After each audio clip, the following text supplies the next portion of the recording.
do find as I grow in my own spirituality that what I do is I try to, instead of express my opinion, is to listen to what you have to say and then react.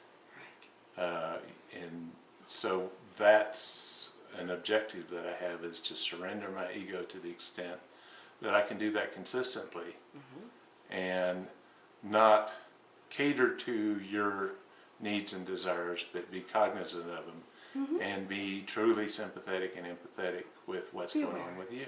Be aware, and be empathetic. And that's a new experience for me. It's something that I feel like I'm growing into.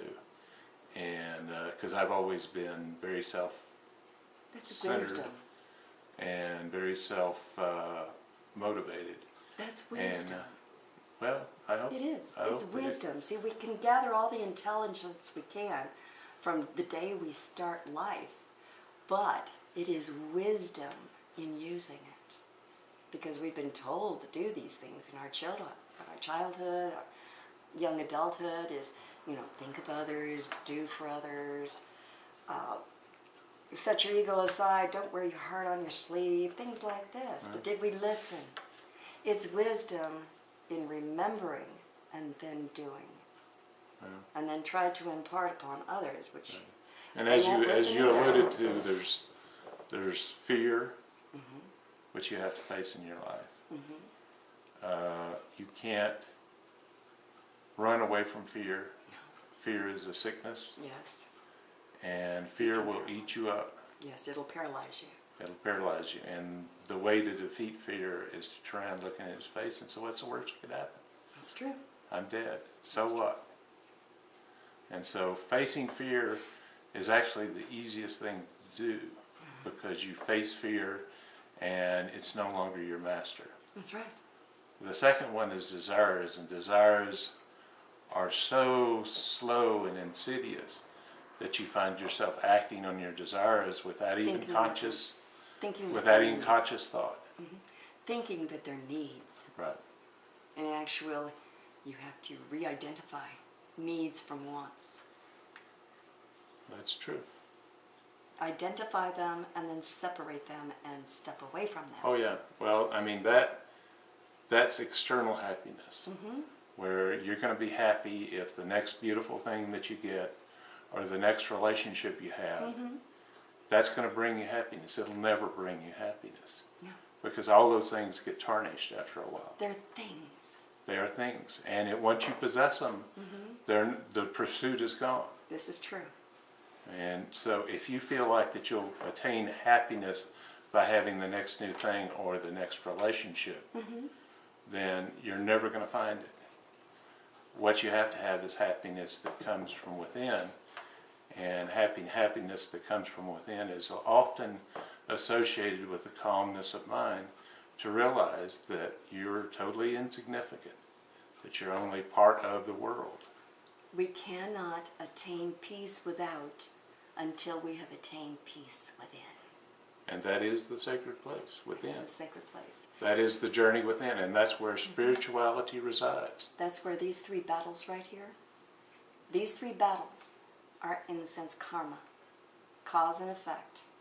What goes out will come back to you threefold: mentally, physically, and spiritually. It will affect you first, mentally. You will think about it. If it is wrong, it will make you sick. That will be physically. Then it will affect you spiritually and make you ill mentally, spiritually, physically. And then it becomes a vicious cycle that you cannot get rid of until you face your fears. Well, a big part of facing fear is to shed this skin of shame and guilt that we've all been tattooed with in our life. We beat ourselves with a guilt stick. Right. And if you can just surrender that, it is what it is. History cannot be changed.